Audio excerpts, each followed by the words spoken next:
Good evening, नमस्कार। आप सभी का स्वागत है आज के क्लास में। और आज हम पुनः अपनी सीटेट की उसी सीरीज को प्रारंभ करते हैं जहां से मैंने कल आपको ड्रॉप किया था। आशा है आप सभी को क्लासेस एकदम समझ में आ रही होंगी और उम्मीद है कि आप सभी अच्छे से प्रैक्टिस कर रहे होंगे, अच्छे से गणित की चीजों को तैयार कर रहे होंगे। इन्हीं के साथ हम बेटा आज की क्लास शुरू करते हैं। आप सभी को गुड इवनिंग, नमस्कार। जुड़ जाएंगे आप सभी आज के क्लास में और आज हम डिस्कस करेंगे सीटेट की जो चीजें मैंने कल छोड़ी थी आज आपको पढ़ाएंगे। जो आज रह जाएंगे वो कल पढ़ाएंगे। सीटेट की क्लास का यह क्रम चलता रहेगा कब तक? जब तक आपका एग्जाम नहीं हो जाएगा और आप 30 में 25 प्लस क्वेश्चन करके नहीं आ जाओगी। अभी तक बच्चे कह रहे थे कि एनसीएफ को लेकर के सवाल करा दीजिए, पेडागोजी को लेकर के सवाल करा दीजिए। जो क्वेश्चंस लैंग्वेज के आते हैं, भाषा के आते हैं, उनको कैसे लगाएंगे वो सवाल करा दीजिए। तो ध्यान रखेंगे बच्चे, आज की सीरीज में मैं आपको एमसीक्यूज कराने वाला हूं प्रीवियस ईयर क्वेश्चंस के। आज की क्लास में मैं आपको रिवीजन कराऊंगा पिछली क्लास का। पिछले प्रीवियस ईयर जो पीवाईक्यू है उनका मैं आज आपको रिवीजन कराऊंगा। आप सभी बनेंगे क्लास के साथ। सेशन को बेटा शेयर जरूर करेंगे, लाइक करेंगे, सब्सक्राइब करेंगे और चैनल को बेटा शेयर जरूर करेंगे, ठीक है? अगर आपको अच्छा लग रहा है तो चलिए, मैं बात कर रहा था सीटेट मैथ को लेकर के। जुड़ जाते हैं आज की क्लास में। मैं बात बेटा कर रहा था सीटेट मैथ को लेकर के और मैंने आपसे पहले ही यह जिक्र किया है कि बेटा 30 क्वेश्चन है। 30 में से 15 पेडागोजिकल सेक्शन होगा और 15 न्यूमेरिकल क्वेश्चन होगा। पर बच्चे 15 क्वेश्चन जो होंगे वो न्यूमेरिकल होंगे। 15 न्यूमेरिकल होंगे। इस बात का विशेष ध्यान रखेंगे। गारंटी है कि यहां से 15/15 कराओगे और यहां से बेटा 13 से 12 सवाल बहुत स्मूथली कर लोगे अगर इन चीजों को पढ़ के जाओगे। तो चलिए शुरुआत करते हैं आज के क्लास की और सभी बच्चे जुड़ेंगे। और आज हम शुरुआत करने वाले हैं आपके एमसीक्यूज की। जो प्रीवियस ईयर क्वेश्चंस थे जो पूछे गए हैं, इन सभी सवालों को एक एक करके हम हल करेंगे। इनके एक्सप्लेनेशन को एक बार समझिएगा, आपको अंदाजा लगेगा कि सवाल कैसा एग्जाम में आएगा और उसके साथ हमें क्या करना है, कैसे लगाना है सवाल को, क्या तरीका अपनाएंगे हम सवाल के लिए, ठीक है? तो चलिए शुरुआत करते हैं आज की क्लास की। चलो बेटा, आज का पहला क्वेश्चन आपकी स्क्रीन पर है। देखो, पहला सवाल बेटा आपकी स्क्रीन पर है, देखिएगा सभी बच्चे बेटा एक बार देखेंगे। यस, आज का फर्स्ट क्वेश्चन आपकी स्क्रीन पर है। मैं भी चेक कर लेता हूं आ गया पहला क्वेश्चन की नहीं आया है। आ गया होगा, क्या कहता है बेटा? एक बार क्वेश्चन मैं भी देख लेता हूं, एक मिनट थोड़ा। जॉर्ज पोलिया वाला बेटा क्वेश्चन आया आपके सामने, जॉर्ज पोलिया वाला। चलिए देखिएगा एक बार। शायद ये क्वेश्चन मैंने कराया भी था लास्ट क्लास में आपको। हाँ देखिएगा, हाँ बेटा क्वेश्चन है आपके सामने, देखो। कहता है जॉर्ज पोलिया के अनुसार विद्यालयी शिक्षा के लिए गणित में कितने प्रकार के बेटा उद्देश्य है? मैंने लास्ट क्लास में भी डिस्कस किया था। जॉर्ज पोलिया के अनुसार दो उद्देश्य हैं। पहला संकीर्ण उद्देश्य, दूसरा बेटा क्या? व्यापक उद्देश्य। मतलब बेटा पहला एक मेजर और एक माइनर, हमारा हम कह सकते हैं एक व्यापक उद्देश्य है और एक बेटा बहुत ही कंजस्टेड है, मतलब नैरो एम है। तो जॉर्ज पोलिया ने दो उद्देश्य बताए थे, गणित का प्रयोग उच्च उद्देश्यों के लिए भी और बेटा क्या सूक्ष्म उद्देश्यों के लिए भी, मतलब बड़े संकीर्ण उद्देश्यों के लिए। तो कितने कितने उद्देश्य है बेटा? दो उद्देश्य। तो आंसर हमारा कौन सा सही हो जाएगा? George Polya, according to George Polya, how many types of objectives in mathematics are formed for school education? विद्यालयी शिक्षा के लिए दो उद्देश्य, पहला संकीर्ण उद्देश्य, दूसरा बेटा उच्च उद्देश्य की बात होगी, ठीक है? तो कौन सा विकल्प सही होगा? डी वाला। चलो डी वाला ऑप्शन नंबर बेटा डी सही हो जाएगा। इसके बाद नेक्स्ट क्वेश्चन, हाँ ये देखो बेटा, कहता है निश्चित संख्यात्मक मान वाले प्रतीक को क्या कहा जाता है? पहले बच्चे ध्यान देंगे, निश्चित संख्यात्मक मान वाले प्रतीक को लास्ट क्लास में मैंने डिस्कस किया था, कांस्टेंट बोलते हैं। जैसे पाई बेटा क्या है? पाई एक कांस्टेंट, कांस्टेंट बेटा है। क्या बोलते हैं? निश्चित प्रतीक वाले जो मान होते हैं उन्हें कांस्टेंट बोला जाता है। पहले बच्चे उन्हें कांस्टेंट बोला जाता है, ठीक है? इनकी वैल्यू फिक्स होती है। जैसे पाई की वैल्यू आपको पता है बेटा 22/7 फिक्स है। इसके बाद में जैसे √3 हो गया, √2 हो गया, ये सब के सब क्या है? कांस्टेंट वैल्यू है, एकदम कांस्टेंट वैल्यू है। क्लियर ना? चलो अगला वाला सवाल बच्चे देखेंगे क्या कहता है। नेक्स्ट, हाँ, ये बढ़िया सवाल है। क्या कहता है? दो परस्पर अभाज्य संख्याओं का महत्तम समापवर्ती क्या होता है? ध्यान से बच्चे समझना। कहता है दो परस्पर अभाज्य संख्याओं का महत्तम समापवर्ती क्या होता है? मतलब बेटा ठीक है, कहता है महत्तम समापवर्ती मतलब HCF मासा क्या होता है? दो परस्पर संख्याएं, बेटा ध्यान से सुनो क्या कहता है। क्वेश्चन कह रहा है आपसे, क्वेश्चन आपसे बोला है, देख लीजिएगा एक बार। दो परस्पर अभाज्य संख्याओं का महत्तम समापवर्ती बेटा बता दीजिए उनका क्या निकल करके आता है, महत्तम समापवर्ती क्या निकल के आता है। तो ध्यान से बच्चे देखेंगे एक बार, क्या बहुत अच्छा विकल्प पहला वाला। बेटा ध्यान से सुनो, ध्यान से सुनना। दो परस्पर अभाज्य संख्याएं बेटा लिख लो। जैसे एक अभाज्य संख्या हमने लिख ली, अभाज्य संख्या का जिक्र आया।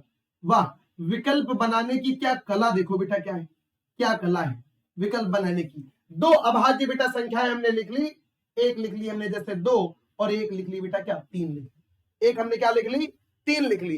कहता है बता दीजिए द मैक्सिमम, क्वेश्चन आपसे कहता है the maximum of two mutually prime numbers is common. Clear, ध्यान से अच्छे समझना। तो ये एक अभाज्य संख्या दो हो गई, दूसरी अभाज्य संख्या कौन सी हो गई, दो। बेटा जो मासा होता है ना HCF, मेरे बच्चे जो HCF होता है वो मैक्सिमम कॉमन होता है। और इन दोनों में बताओ बेटा कॉमन कितना है, मेरे बच्चे इन दोनों में कॉमन कितना है, एक कॉमन होता है। कितना होता है बेटा, एक कॉमन होता है। तो आप एक चीज बताइए, आंसर कितना आएगा, आंसर आएगा बेटा एक। और एक को क्या लिखोगे, 1/1 भी तो लिख सकते हो, मतलब पहला वाला विकल्प हमारा राइट आंसर हो जाएगा। देखो जैसे एक हमने अभाज्य संख्या लिख ली 7 और एक लिख ली बेटा 5, दोनों प्राइम है, इन दोनों के बीच कॉमन क्या होगा, एक कॉमन होगा, एक।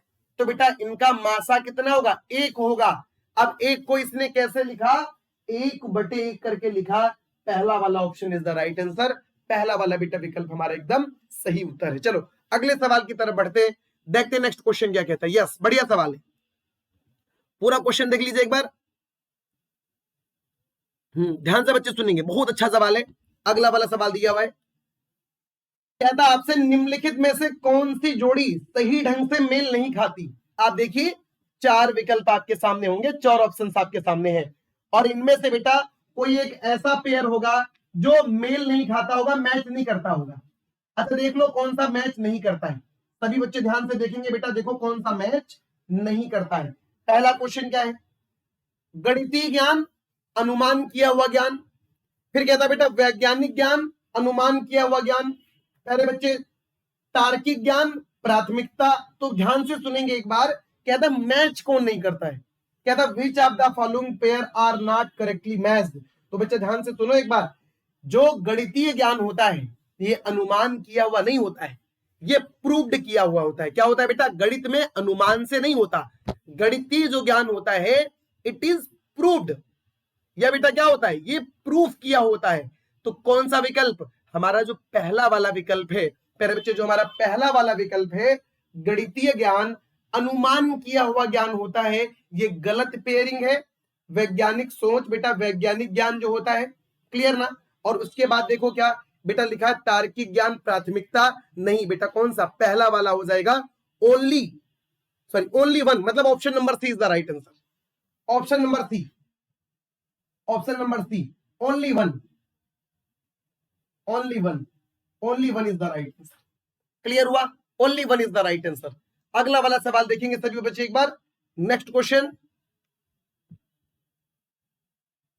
इस सवाल को एक बार देख लो क्या कहता है।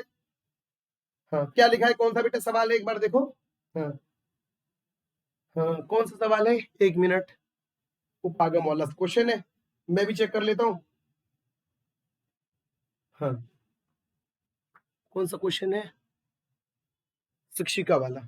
कहता है बेटा शिक्षिका कक्षा में अंकगणित पढ़ा रही है, ठीक है, एक टीचर क्लास में अंकगणित पढ़ा रही है, वह एक विशेष अवधारणा इकाई को दोहरा रही है। कहता आपसे बताइए ताकि वह छात्रों के दिमाग में स्थायी हो जाए, परमानेंट हो जाए। मतलब वो कह रही है कि कह रहा है कि एक शिक्षिका क्लास पढ़ा रही है और उसमें वह मतलब बार बार उस चीज को दोहरा रही है, दोहरा क्यों, क्योंकि जैसे बोलते हैं ना 2 1 कम 2, 2 दूना 4, 2 3 6 बेटा वो फिक्स हो जाए। कहता है किस वजह से कर रही है, कि उसके दिमाग में क्या हो जाए, स्थायी हो जाए, शिक्षिका कक्षा में किस दृष्टिकोण का अनुसरण कर रही है, कौन सा बेटा क्या वो फॉलो कर रही है, क्या सोच करके करवा रही है। पहला प्यारे बच्चे, पहला अर्थपूर्ण उपागम, दूसरा बेटा ड्रिल उपागम, आप समझिए प्यारे बच्चे क्या, आकस्मिक उपागम, फिर सामाजिक उपागम। अब ध्यान से पढ़ो, अंक गणित पढ़ा रही है शिक्षिका, क्या पढ़ा रही है बताओ, एक बार आंसर बताओ सभी बच्चे। अंक गणित पढ़ा रही है बेटा शिक्षिका, अंक गणित पढ़ा रही है। अंक गणित पढ़ाने से वह उसे रटा रही है, और उसके रटाने का उद्देश्य क्या है कि उस बच्चे के दिमाग में वो चीज स्थायी हो जाए, परमानेंट हो जाए। और अगर बेटा वो ये मानकर चल रही है, इसी उद्देश्य से पढ़ा रही है कि ये चीज परमानेंट हो जाए, तो आप सभी को ये ध्यान रखना पड़ेगा किस बात का, कि अगर वो परमानेंट के लिए पढ़ा रही है और बार बार वो करा रही है, तो हम जानते हैं बेटा वो बार बार ड्रिल करा रही है। मॉक ड्रिल, मॉक ड्रिल बेटा होता है जैसे सेनाएं करती हैं युद्धाभ्यास की, जो चीज है वो चीज एकदम स्थायी हो जाए, वो यूज टू में आ जाए। तो ये शिक्षिका जिस मेथड का प्रयोग कर रही है उसे ड्रिल उपागम बोलेंगे बेटा, ड्रिल उपागम बोलेंगे, ड्रिल मेथड बोलेंगे इसे। बात समझ में आ गई ना आप सभी बच्चों को? कौन सा? Option number B is the right answer. बेटा ड्रिल करा रही है, बच्चों को रटा रही है, अंक गणित की चीजों को रटा रही है, मतलब बार बार इसलिए उस चीज को बोल रही है कि बच्चे उसको बिल्कुल स्थायी कर ले।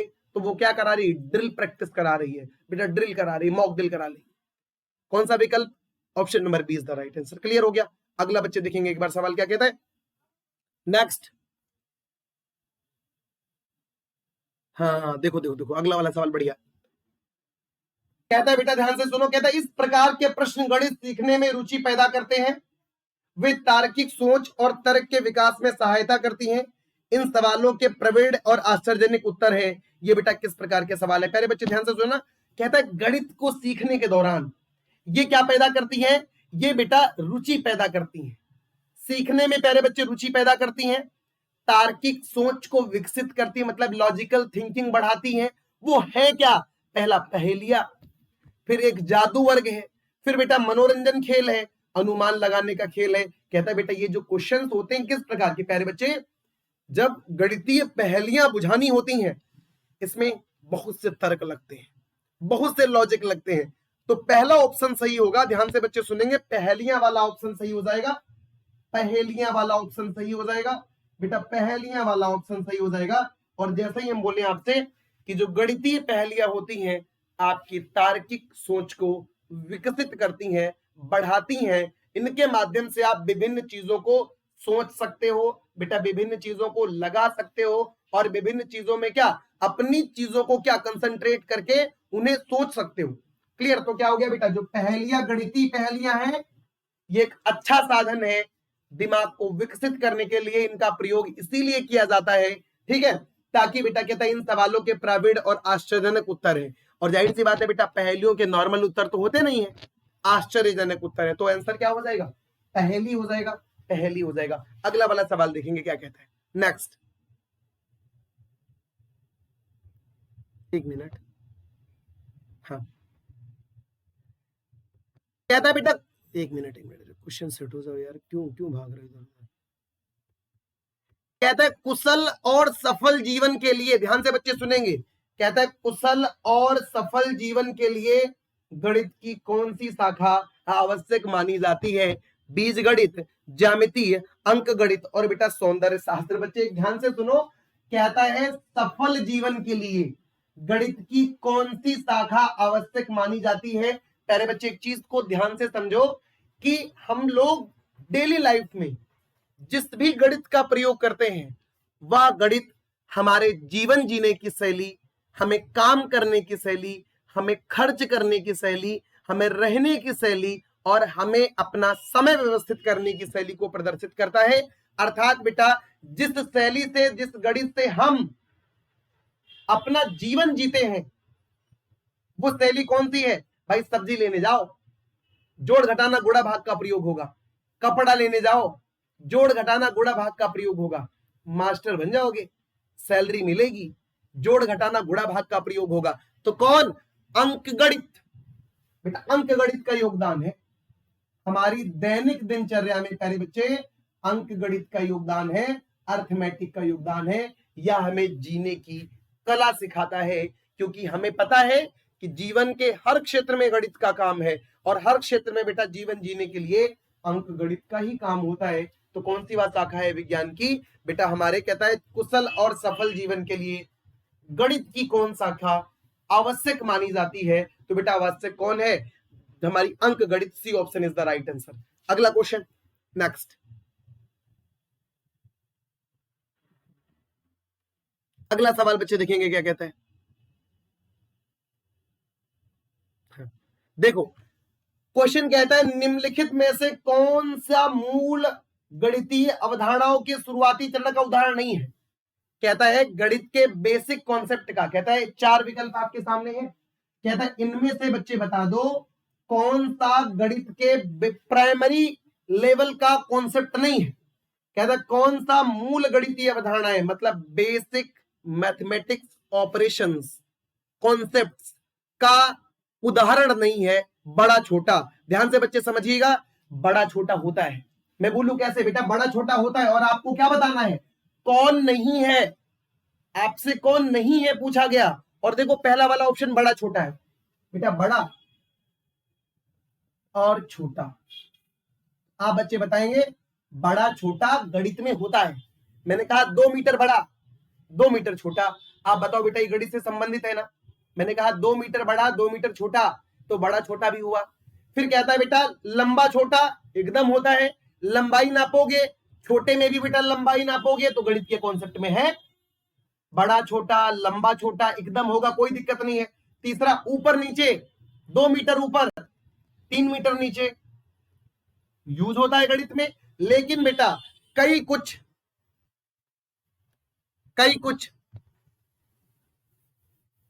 बताओ एक बार, कई कुछ नहीं और कई कुछ बताओ एक बार क्या कहता है? कहता है शुरुआती बेटा आपसे क्वेश्चन क्या कह रहा है, ध्यान से देखिए एक बार।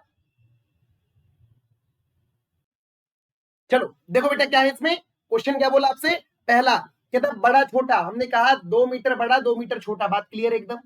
हमने कहा बेटा क्या लिखा है आगे? लंबा छोटा, बेटा बिल्कुल गणित में होगा।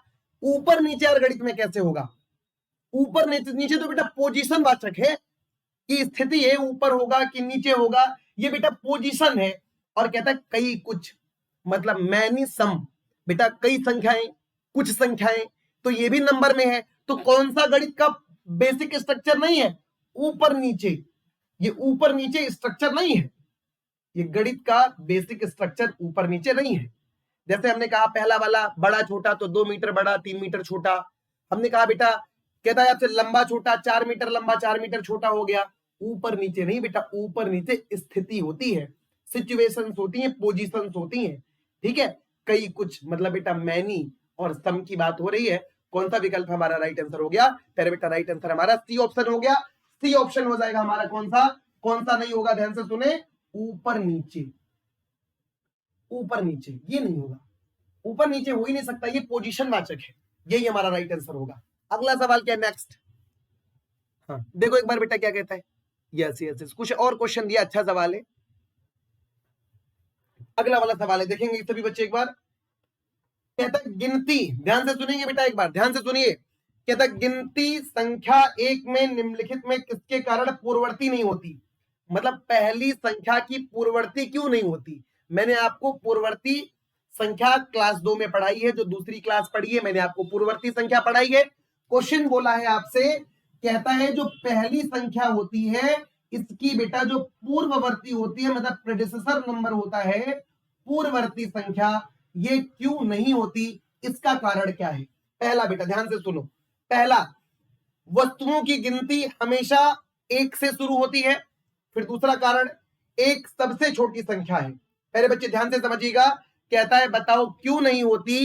कहता है आप ध्यान से समझिए, कहता है एक बेटा, कहता है पहली जो संख्या है गिनती संख्या 1 में निम्नलिखित में से किसके कारण पूर्ववर्ती नहीं होती? 1 की पूर्ववर्ती क्यों नहीं होती बेटा? तो ये बात एकदम सही है कि गिनती बेटा जो वस्तुओं की गिनती हमेशा 1 से शुरू होती, या देखो लिखा है एक सबसे छोटी संख्या है, एक सबसे छोटी संख्या है। और बेटा अगर एक सबसे छोटी संख्या है, एक प्यारे बच्चे सबसे छोटी हमारी क्या है? संख्या। ये बात तो हम सभी बच्चे जानते हैं। देखिएगा क्या बोला, आपसे बेटा क्वेश्चन कह रहा है, आपसे कहा, देखो ध्यान से सुनो, बोला कि एक किससे गिनती शुरू होती है, ये बात बिल्कुल सही है बेटा, वस्तुओं की गिनती शुरू करते हैं तो जैसे कोई चीज गिनना शुरू करो तो 1 2 3 4 होता है, एकदम बेटा। और कहता है एक सबसे छोटी संख्या होती है, बात एकदम सही है। पूर्ववर्ती का मतलब इसके पहले कुछ होना चाहिए, जब एक सबसे छोटी ही संख्या है तो इसके पहले बेटा क्या होगा, कुछ नहीं होगा, इस वजह से एक की पूर्ववर्ती नहीं होती। और ये किस विकल्प में है, तो दोनों विकल्प हमारे सही हैं, और इस अकॉर्डिंग बेटा हमारा जो उत्तर बनता है वो कौन सा बनता है, option A and B, both A and B बनेगा हमारा, बोथ फर्स्ट और बेटा सेकेंड, दोनों ए और बी बनेगा, both A and B is the right answer for the given question. Clear हो गई बात, समझ में आई ना, कि बेटा एक की पूर्ववर्ती क्यों नहीं होती, क्योंकि गिनती एक से ही शुरू होती है, ये बात एकदम सत्य है। और दूसरी बात कि एक सबसे छोटी संख्या होती है, ये बात भी सत्य है, ये बात भी बेटा सत्य है। तो क्या हो गया हमारा, दोनों ऑप्शन हमारे राइट हैं, दोनों ऑप्शन बेटा हमारे राइट हैं। चलो अगला वाला सवाल सभी बच्चे देखेंगे ईमानदारी से, क्या बोला है क्वेश्चन। हाँ, क्वेश्चन कुछ बेटा आपसे कहा है, कह रहा है, क्वेश्चन को ध्यान से सुनो, कहता है दशमलव संख्याओं की दशमलव प्रणाली में स्थान धारक क्या होता है, ध्यान से बच्चे सुनेंगे, संख्याओं की दशमलव प्रणाली में को उसका क्या कहा जाता है बेटा, डेसिमल सिस्टम में जीरो, जीरो लगा लो प्यारे बच्चे, जैसे ही आया कहता है संख्याओं की दशमलव प्रणाली में डैश डैश को स्थान धारक कहा जाता है, in the decimal system of numbers is called the place holder. बेटा प्लेस होल्डर कौन होता है, जीरो होता है, तो कौन सा विकल्प हमारा राइट आंसर हो जाएगा, डी वाला। ध्यान से सुनो बेटा, डेसिमल सिस्टम में जो प्लेस होल्डर होता है वो कौन होता है, जीरो होता है, तो राइट आंसर हमारा क्या हो जाएगा, जीरो हो जाएगा, zero is the right answer. अगला सवाल देखेंगे सभी बच्चे, नेक्स्ट क्वेश्चन। हाँ, अगला सवाल बेटा देखो एक बार क्या कहता है, कौन सा सवाल है, कहता है किस समस्या, समस्या वाला बेटा सवाल है।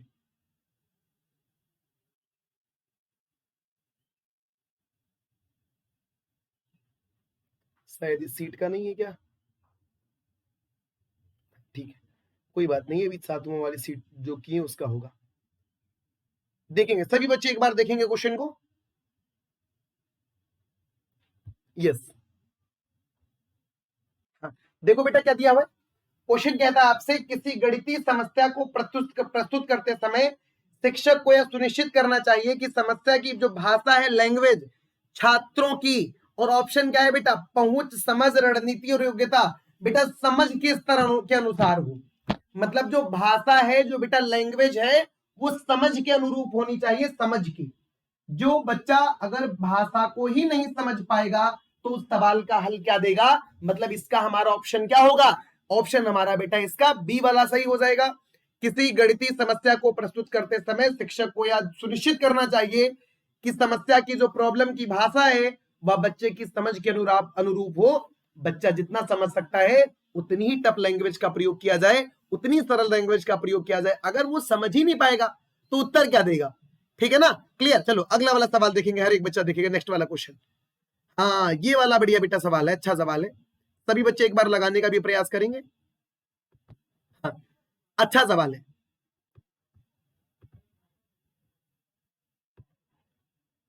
अच्छा क्वेश्चन है, देखो क्या दिया हुआ है, कहता है क्वेश्चन ध्यान से सुनो, एक शिक्षक अपनी कक्षा में छात्रों को कागज के इकाई, कागज के हवाई जहाज बनाने के लिए कहता है, यह सिर्फ क्राफ्ट को एकत्रित करने का बेटा उदाहरण है, ध्यान से बच्चे समझना, वो कहता है हवाई जहाज बनाओ, वो कहता है बेटा कागज के क्या बनाओ, वो कहता है कागज के आप हवाई जहाज बनाइए, कागज के बेटा हवाई जहाज बनाइए। तो कहता है अगर ये बात कही जाएगी कि कागज के बेटा हवाई जहाज बनाओ, कागज के हवाई जहाज बनाओ, कौन सा क्वेश्चन है पीडीएफ में, हाँ देखो बेटा क्या बोला आपसे क्वेश्चन, कहता है कि एक शिक्षक अपनी कक्षा में छात्रों को कागज के हवाई जहाज बनाने के लिए कहता है, या शिल्प या क्राफ्ट द डैश को एकत्रित बेटा करने का एक उदाहरण क्या है, तो बच्चे ध्यान से समझिएगा, पहला ऑप्शन है गणित अधिगम, फिर खेल, फिर भाषा अधिगम, फिर सामाजिक विज्ञान अधिगम। ध्यान से समझिए क्वेश्चन को बोलेंगे कैसे, कहता है वह कहता है बेटा कि आप प्रयोग करो क्राफ्ट का, इन सब चीजों का प्रयोग करके एक बनाओ क्या, एक प्यारे बच्चे आप बना दीजिए हवाई जहाज। तो यार बच्चा लेने जाएगा, वो बेटा अगर क्रॉफ्ट लाएगा तो हो सकता है वर्ग के आकार का लाए बेटा, हो सकता है कोई चीज त्रिभुजाकार लाए, हो सकता है बेटा कोई सर्कुलर लाए और जहाज बना दे। तो ये गणित का ही शिक्षण अधिगम है। तो पहला वाला विकल्प सही हो जाएगा, गणित अधिगम। बेटा पहला वाला ऑप्शन हमारा राइट आंसर हो जाएगा। नेक्स्ट क्वेश्चन देखेंगे एक बार क्या कहता है, अगला वाला बेटा सवाल देखेंगे, अगला वाला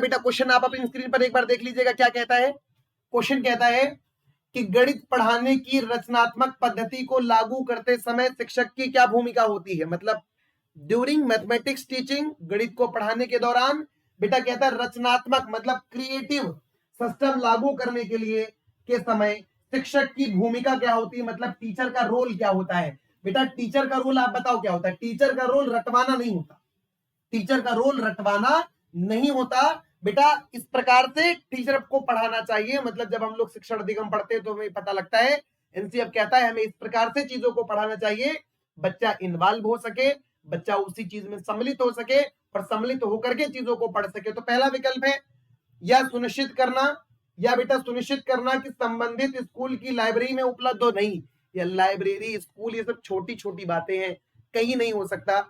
या सुनिश्चित करना कि सभी छात्रों के पास कैलकुलेटर हो। गलत बात, कैलकुलेटर यार क्या करेगा बच्चा, प्राथमिक का बताओ। उसके बाद या सुनिश्चित करना कि छात्रों को गणित की कक्षा से पहले एक खेल अवकाश मिले। ये कोई जरूरी बात थोड़ी है खेल अवकाश मिलेगा, ठीक है, मतलब बिल्कुल छुट्टी कर दो जाओ खेलो जाके, नहीं। कहता अगला वाला, यह सुनिश्चित करना कि छात्र अपने मन से ज्ञान प्राप्त करने की प्रक्रिया का हिस्सा बने। हाँ, प्रोसेस का हिस्सा बने, मतलब लर्निंग बाय डूइंग। तो कॉन्सेप्ट डी वाला ऑप्शन सही हो गया। अगला सवाल देखेंगे, नेक्स्ट क्वेश्चन क्या कहते हैं। अगला बेटा सवाल एक बार देखिए क्या कहते हैं। हाँ देखो बेटा ध्यान से सुनो, क्वेश्चन अगला कह रहा है हमसे बेटा क्वेश्चन अगला कह रहा है, ध्यान से सुनो कौन सा क्वेश्चन है। क्वेश्चन हमसे बोला गणित की पहेली को हल करने के लिए बच्चे निम्नलिखित में से किस विधियों का प्रयोग करते हैं। बेटा देखो पहेली को हल करते समय बच्चे प्रयोग करते हैं कि ये चीज बिठा दो तो हल हो जाएगा। तो जाहिर सी बात है कोई जरूरी नहीं है कि वो प्रयोग करें और उनका प्रयोग वो सफल हो जाए, ये कोई जरूरी बात नहीं है बेटा, कोई जरूरी बात नहीं है। बच्चे ध्यान से समझो कि जब भी बच्चे पहेलियों को हल करते हैं, मान लीजिए बेटा कोई पहेली हमारे सामने आई, पहेली का नाम ही बेटा क्या होता है मेरे प्यारे भाई, पहेली का नाम ही समस्या होता है। पहेली का नाम ही समस्या होता है। और जब समस्या को हल करेंगे ना भाई, तो ये मान करके चलिए आप कि आप क्या करेंगे बेटा, उस पर टेस्ट करेंगे, यार ये चीज फायदा कर जाए, ये चीज ऐसे लग जाए। तो बेटा पहले करेंगे उस पर परीक्षण करेंगे। और बेटा परीक्षण के दौरान मतलब क्या होगा, त्रुटि भी होगी।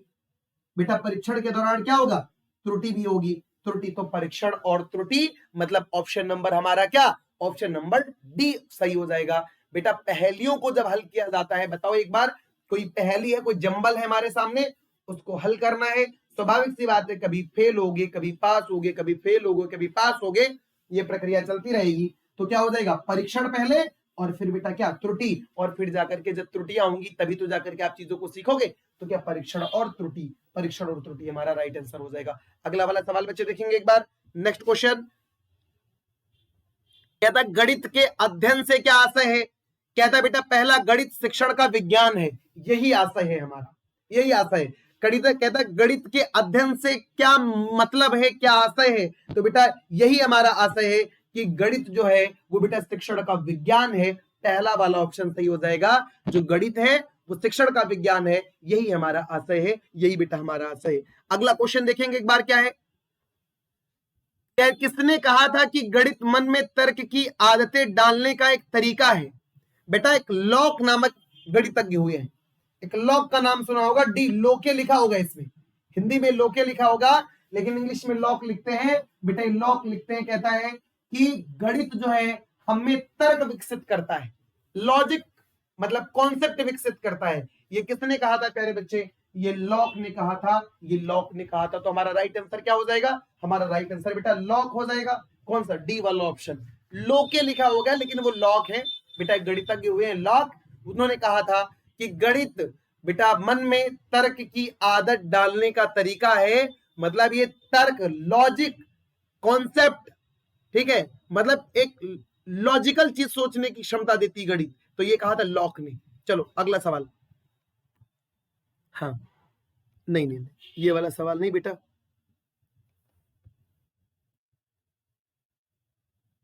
चलो हर एक बच्चा देखिएगा अगला वाला सवाल।